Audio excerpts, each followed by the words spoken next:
whose deadly wound was healed. And he doeth great wonders, so that he maketh fire come down from heaven on the earth in the sight of men. And he deceived them that dwell on the earth by the means of those miracles which he had power to do in the sight of the beast, saying to them that dwell on the earth, that they should make an image to the beast that had the wound by a sword and did live. And he had power to give life unto the image of the beast, and the image of the beast should both speak and cause that as many as would not worship the image of the beast should be killed.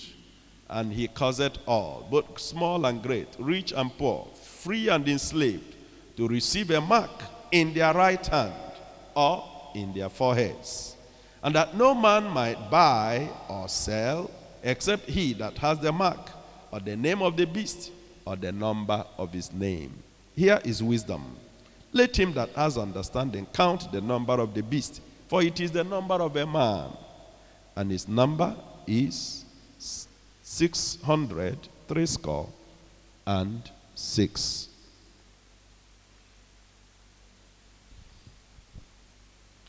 From this passage of scriptures, we identify two beasts. The first one came out of the sea. The second one came out of the earth. When you read about the first one that came from the sea, you will notice that it has the resemblance of the beast that was recorded in the book of Daniel, and had interpretations given to Daniel and explanations plain that it is a political entity. The kingdoms that will rise and fall, and rise and fall to dominate the world through to the last.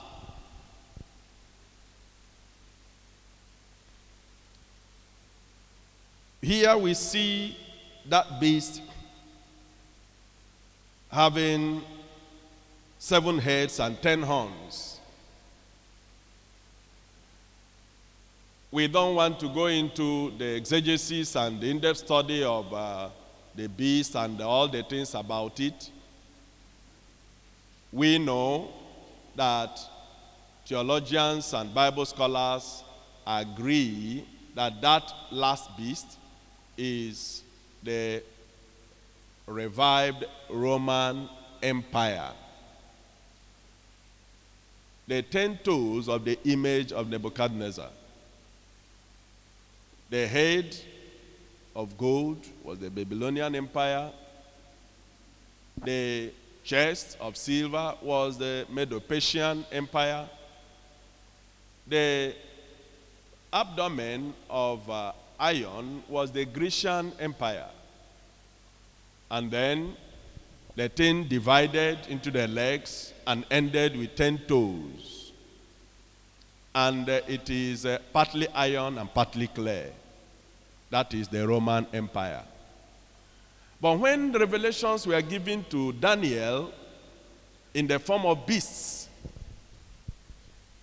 this very beast that came out from the sea, having 7 heads and 10 horns,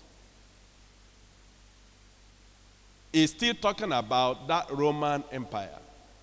And the Bible said in the days of that last empire, a stone will be cut without hand, and it will land on these, the 10 toes, and will blaster it to pieces, and the entire image, the entire formation will crumble, and it will become nothing.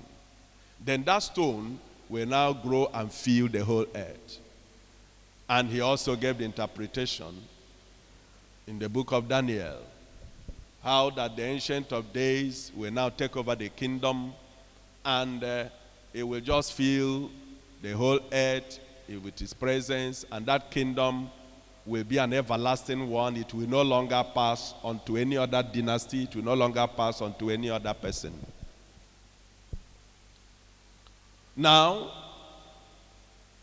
we also know that this beast that is having 7 heads and 10 horns, in its present state, the Roman Empire is in its present state, revived politically in the European Union. What is today known as the European Union is a revival of the ancient Roman Empire. It's still the same dynasty.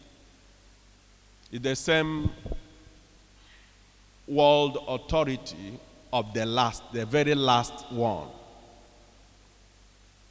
We also know that it was in Rome that the nations of Europe gathered together for the first time to agree to form a common community, European community. And that there were originally 10 member nations before the rest of the small states that have joined them now came on board. He said that beast received power and authority from the dragon. Verse 2 said, the beast which I saw was like a leopard, and his feet was like the feet of a bear, and his mouth like the mouth of a lion. And the dragon gave him his power and his throne and great authority. Who is this dragon? Revelation 12, let's identify the dragon. Verse 7, and there was war in heaven. Michael and his angels fought against the dragon, and the dragon fought and his angels, and prevailed not, neither was their place found any more in heaven. And the great dragon was cast out, that old serpent, called who? The devil. And who? Satan, who deceived the whole world. He was cast out into the earth, and his angels were cast out with him. So his identity is clear. That dragon is Satan. That dragon is the devil. And from where we read in chapter 13 and verse 2, he said that dragon gave that beast, he gave him his power, he gave him his throne, and gave him great authority. Remember that the devil had bragged to Jesus during the temptation that all the dominions and the kingdoms of the earth were delivered into his hands, and that they were his. And whosoever he willed, he would do what? Give it.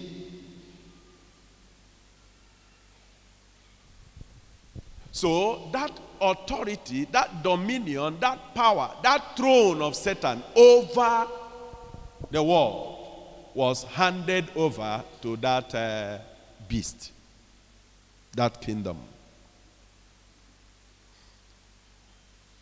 Now,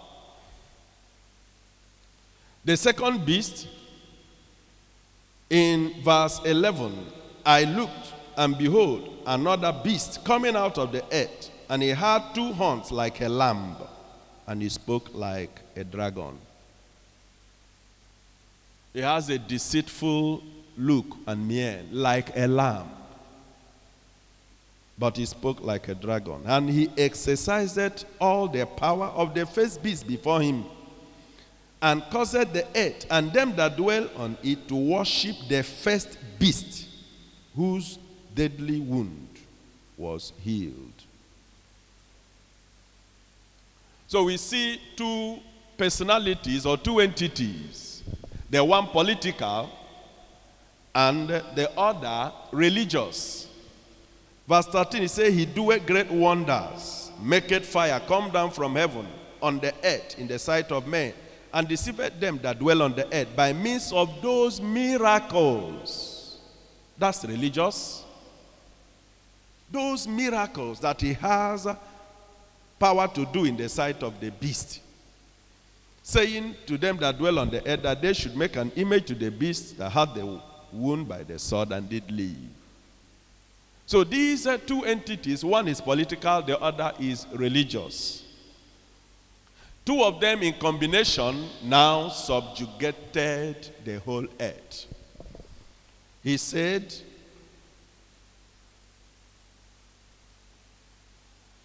he had power, verse 16, he caused all, both great and small, rich and poor, free and enslaved. So he had authority over all the world. He had authority over every person in the world. These two beasts have been given dominion over the whole earth. And their mission is to revive the vision of Genesis chapter 11. That one world government that was muted, that was pursued by men after Noah, that God scattered and made to just die like that, is now being revived. A number of attempts have been made before this time. All these nations have tried to rule and to subjugate the rest of the world. But this last one is very different from all the people that have tried to rule the world. He will have dominion over all the nations of the earth. So we see that in 1945, when the nations came together and muted the idea of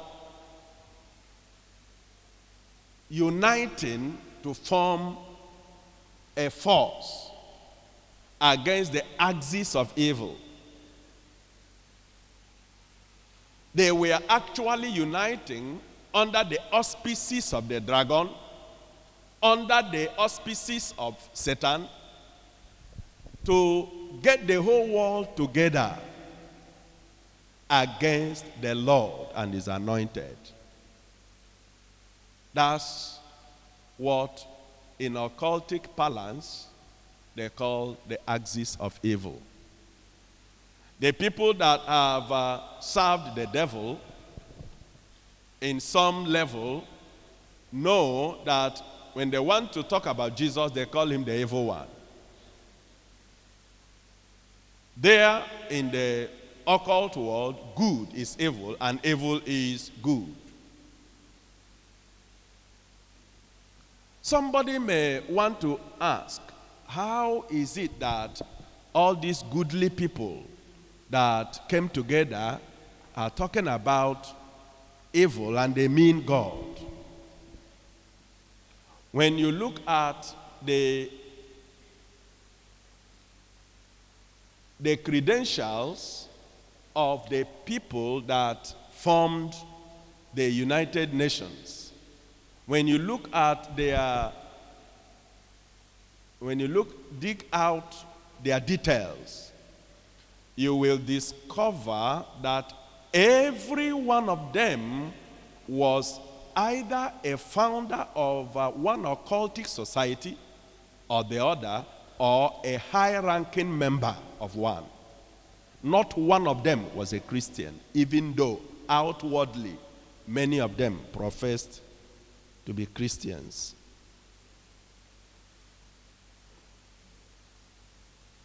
When they came together and talked about their mission of uniting against the axis of evil, very many people, including well-meaning Christians and church leaders, applauded it as a welcome development.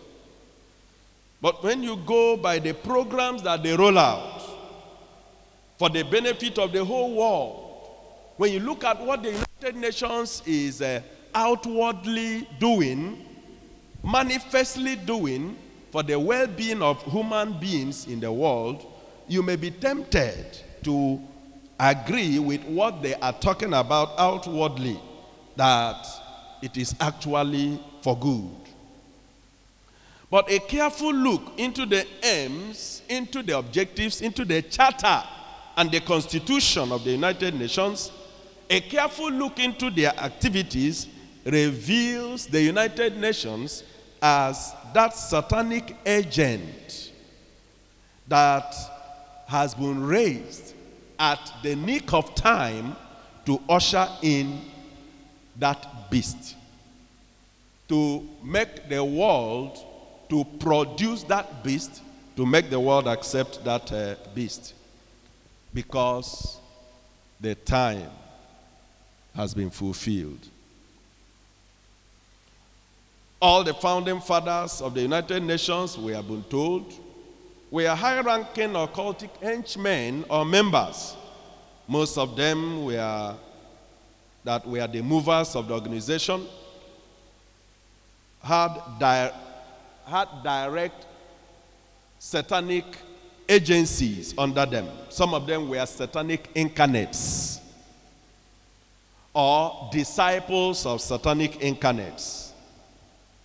Most of their proposals and declarations have largely been in defiance of God and in the propagation of satanic agenda. The United Nations, as they came together, they wanted to form a formidable force. But their number one program was to get the nations to come together. Initially, they were talking about uniting them while each nation retained its sovereignty. Sovereignty means that a nation had the authority to deal with its internal matters and affairs without the interference of an outside nation. A sovereign nation has right to determine how it will move forward without the intervention of outside nations. The nations were to retain their sovereignty. That was the initial thing. But now, that has changed. In the United Nations now, what is being worked out is a dissolution of the sovereignty of the nations. They have come to talk about it. They are calling all together through their emissaries. One of the instruments that Satan used to form the League of Nations that metamorphosed into the United Nations was the British Prime Minister called Arthur Balfour. Arthur Balfour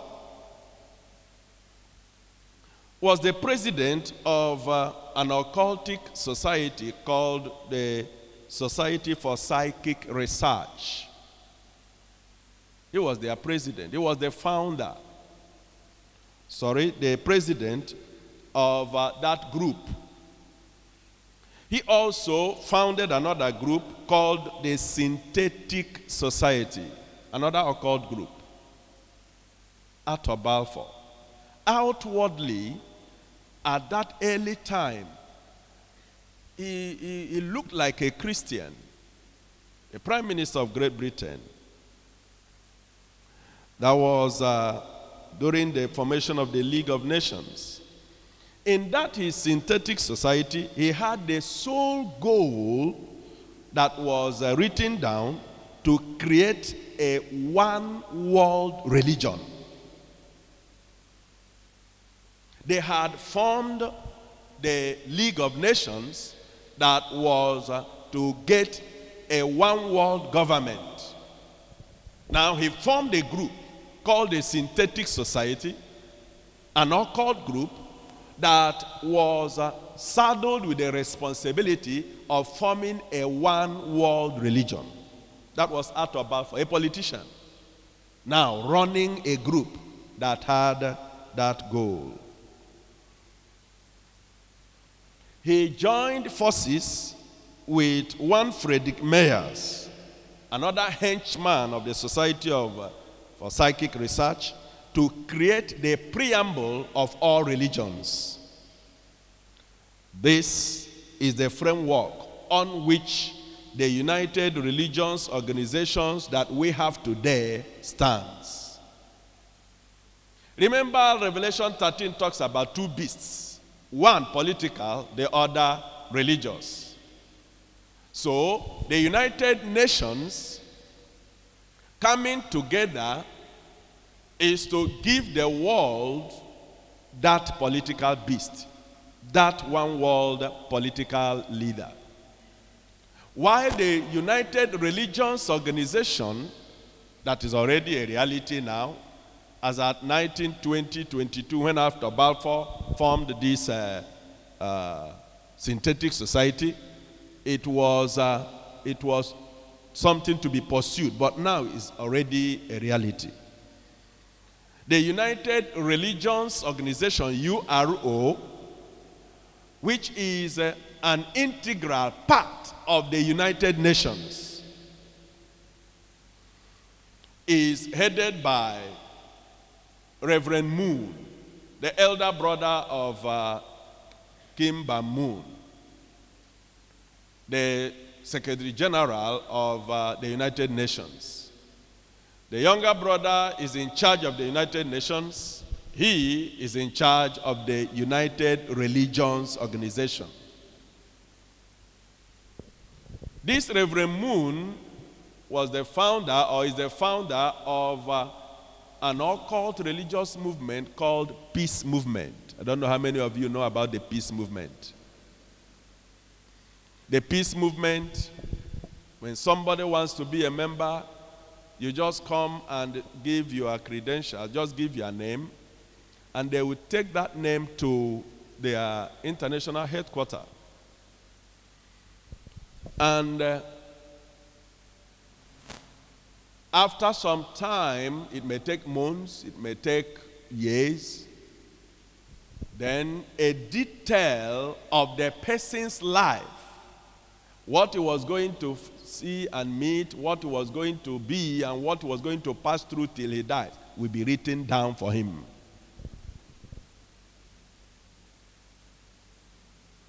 It is this Reverend Moon that founded that peace movement. He was their leader. He is their leader.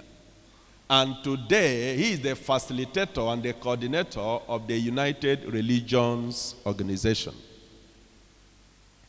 When the nations came together, it was a political thing, devoid of anything religious. But because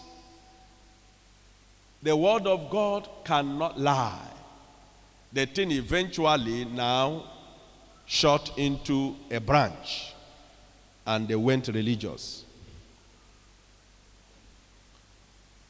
When they formed the group, a number of people, the first acting Secretary General of the United Nations, by name Al-Gahis, immediately after the formation of the United Nations, he took charge. And that Al-Gahis, together with Joseph E. Johnson, both of them members of the Bilderbergers. Bilderbergers is another Freemason occult group. They were henchmen in that occult group. These two people wrote much of the United Nations Charter. Al-Gahis and Joseph E. Johnson. And they patterned the United Nations Charter, that is the thing that the people signed that bound them together, after the Constitution of Russia and the Communist Manifesto. Of course, you know that the Communist Manifesto has one strategic quality. everything they did and said was to the exclusion of God. They patterned it after that Communist Manifesto. Today, the United Nations has a constitution, and the constitution of the United Nations is identical to the constitution of the defunct USSR, the communist Russia. Another great instrument that was used in the formation of the United Nations was a man called Winston Churchill. Many of us know him. He was also a former British Prime Minister. He was one of the movers of the one world government through the United Nations. He said, peace through world government and the creation of an authoritative world order is the aim toward which all of us must strive. During that time, the person in charge of France, Charles de Gaulle, also lent his weight. Every one of them was calling for the nations to unite. And Charles de Gaulle said, nations must unite in a world government or perish.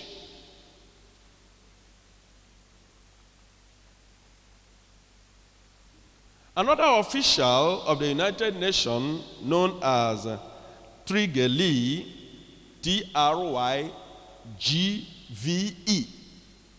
Tryggve, he was the first official United Nations Secretary General.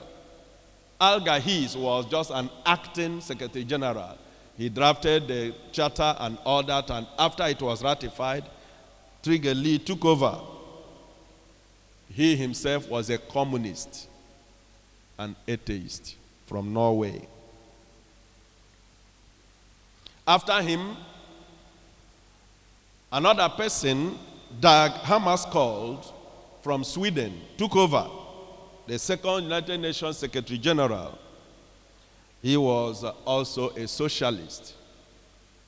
And you know, all those socialists and communists have one common factor, that religion or anything about God is the opium of the people. You don't talk about it. The third Secretary General of the United Nations was a man known as Utant. Utant himself was a Marxist. All of them godless people. And Utant, under him, the United Nations moved very ferociously forward. He said world federalists, they wanted to form the federation of the earth. One federation, world federalists, hold before us the vision of a united mankind living in peace under a just world order. The heart of their program is a world under law. This is realistic and attainable. He pushed it, and the United Nations became more formidable. Kurt Waldheim was another United Nations Secretary General. He himself was a Nazi adept. You know that Nazists have two pursuits. One against the Jews, two against Christians. That's their pursuit. Nazism was the kind of blood that flowed in the dictator from Germany called Hitler. Now, From all the time that they have been mooting the issue of United Nations, the papacy has been from the background the force that has been calling them to what they are doing. In all the time that there have been a push for the whole world to unite together, the papacy has been a force behind it. Pope Paul VI had called for all the nations. When he addressed the United Nations, he had called on all the nations to abandon their sovereignty. He was the first voice that went beyond just a union of the nations to a federalist one-world government. He called for the nations to abandon their sovereignty and to form a world government. And you should also recall that Pope Paul VI was the person that introduced the use of the bent cross.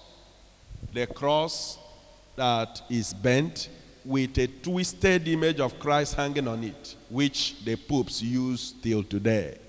It was introduced by Pope Paul VI.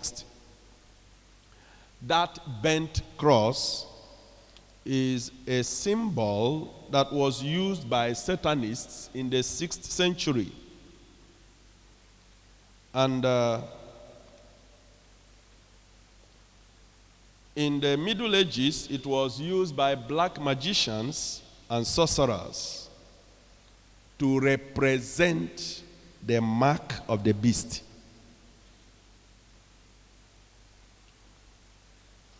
Yet, when he introduced the use of it, unsuspecting crowds will come to kiss the cross and all that.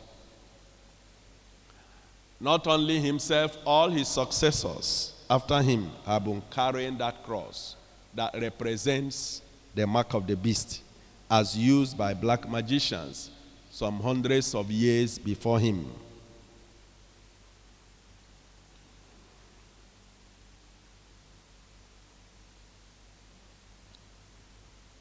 In 1960, an organization called the Temple of Understanding was formed.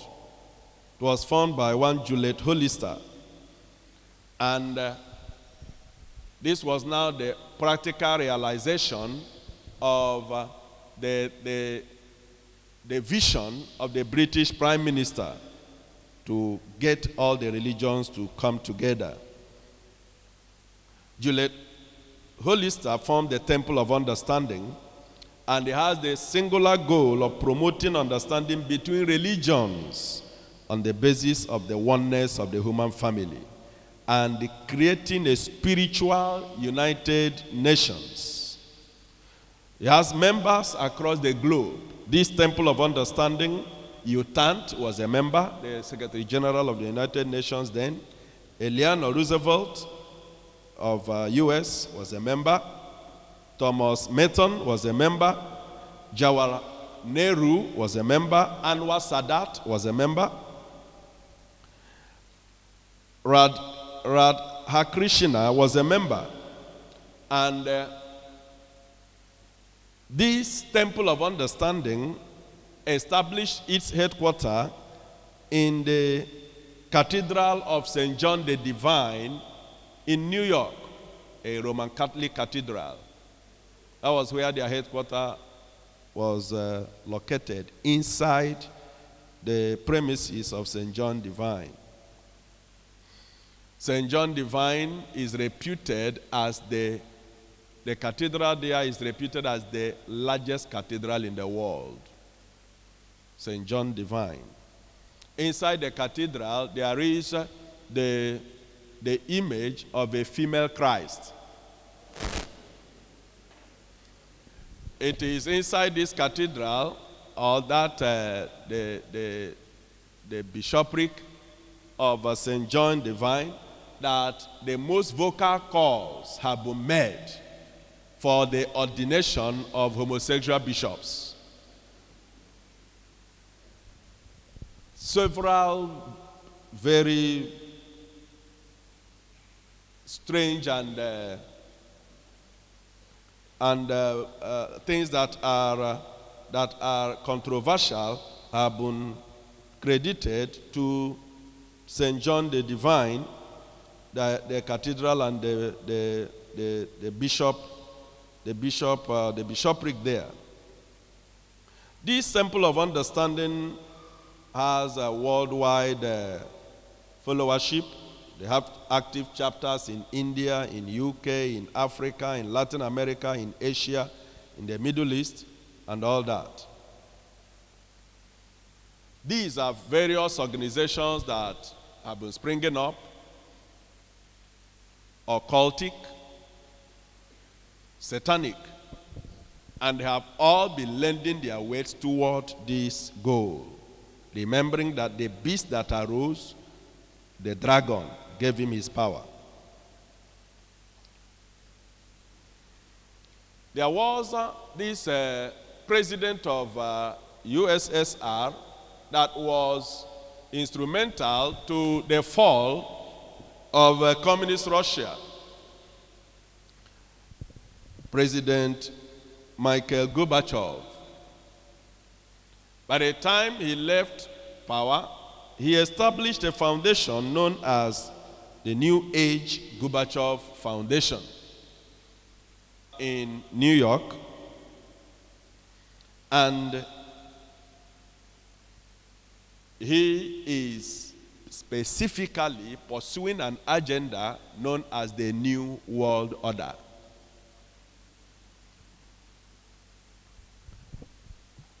The president of that Gorbachev Foundation, Jim Garrison, recently said that it is inevitable that there is going to be conflict.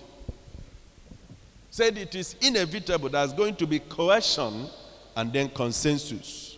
Said that is all part of what will be required to give birth to the first global civilization. They have an aim, they have a pursuit, they have a goal to get that thing which the men of Genesis 11 could not achieve.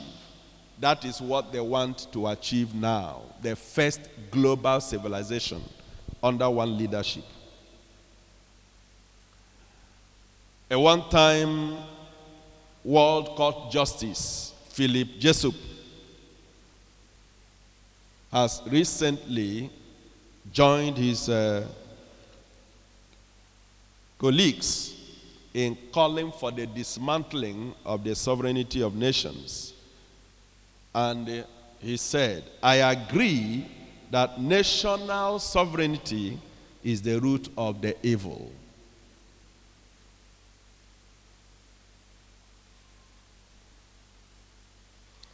Now, as the United Nations went on, they have formed various arms that are needed to run a government. The Ministry of Finance usually takes care of the finances of government and all that, the monetary policies. The United Nations has the World Court and the IMF as its financial ministry. The judiciary, the World Court is there. The Ministry of Education for the United Nations is the UNESCO. Ministry of Agriculture is the Food and Agricultural Organization. The Ministry of Labor and Productivity is International Labor Organization. There is the International Postal Union that takes care of Ministry of Communications. There is the World Health Organization that is in the place of the Ministry of Health. I mean, all the ministries that you talk about, that any federal government administers the area with, they have all been formed by the United Nations. And they are moving very hastily toward the point of getting the world under one ruler. The beast of Revelation 13 that has power from Satan, that the devil, the dragon, gave his throne. And they have been pushing all the programs and all the agenda that the devil has given. And they are preparing the minds of the people. But it will be almost impossible to force that political agenda on the people without enslaving them by religion. That is why if they go and say whatever they say, and the pastor comes to the pulpit and tells the congregation, you don't do this, they will not listen to them. I hope you know that's true. So there was the necessity of getting the religions together in alliance with the political beast. And that was why the United Religions Organization had to be formed.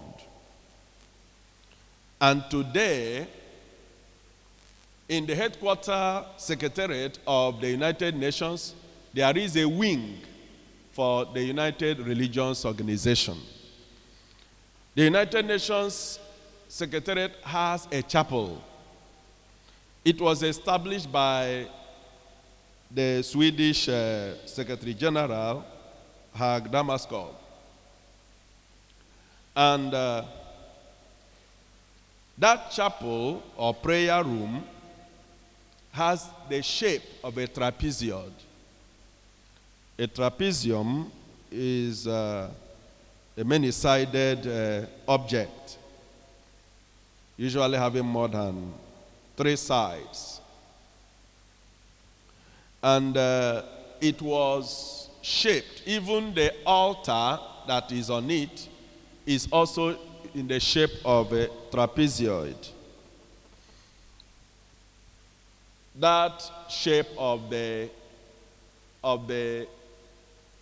altar and the shape of the chapel or prayer room was taken after the order of the trapezoid of the Church of Satan. The founder of the Church of Satan, Anton LaVey, had established some orders in his brotherhood. He called Satanic Brotherhood. And one of those orders is called the Order of the Trapezoid.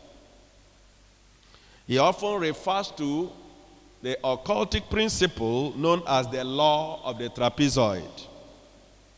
So, in establishing the chapel, they borrowed from the Church of Satan, from the order of the trapezoid, and shaped it in the trapezoid. And has some curious designs, occultic designs, on both the altar and the room itself. The chaplain of the United Nations is a Hindu clergyman.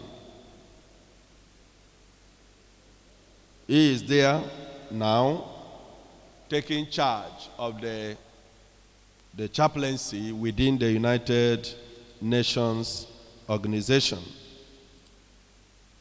So,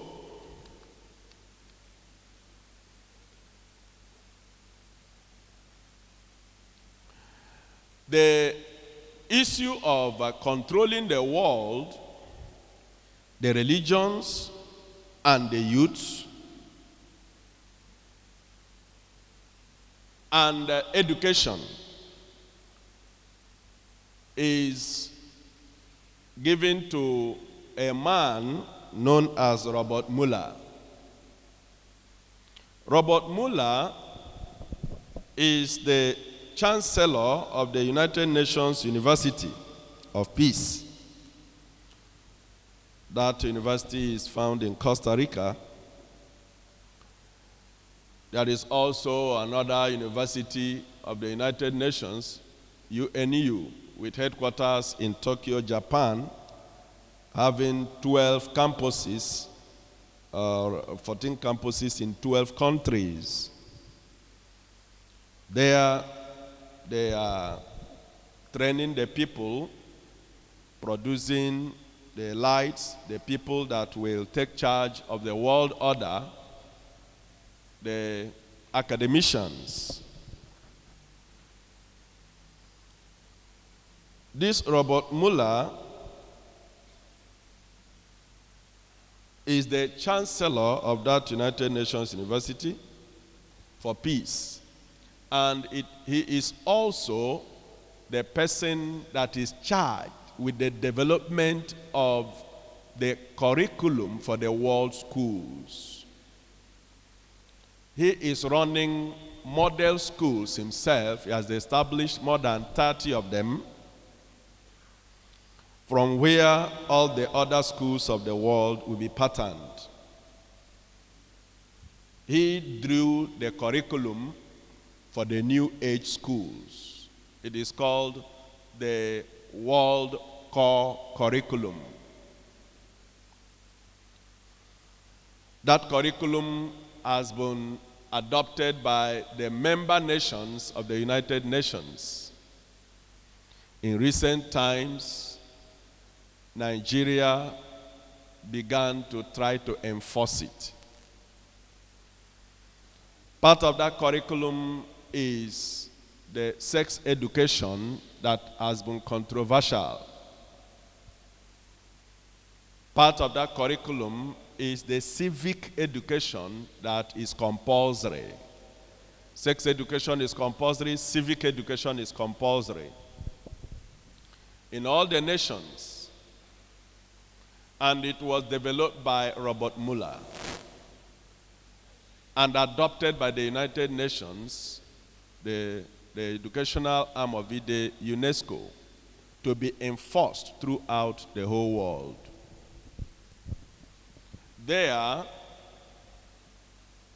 students from primary school through to secondary school, the formative stage of the life of an individual, they are to be exposed to all the details about sex, with diagrams and pictures.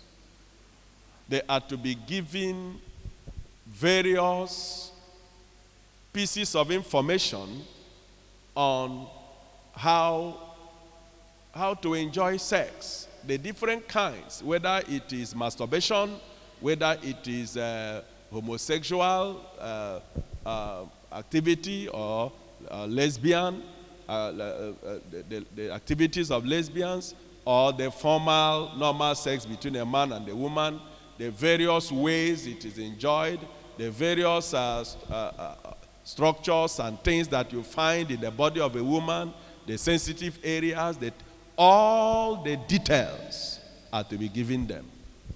And there is one objective, specific objective, that teachers here know what specific objective means. When you want to give a lesson, you want to identify your specific objective, what you want to achieve at the end of the lesson. The specific objective for this sex education, number one of it, is to remove from the minds of all the students the erroneous concept or understanding that sex is sin, especially as held by Christians. To remove far from their psyche, from their understanding, that sex is sin.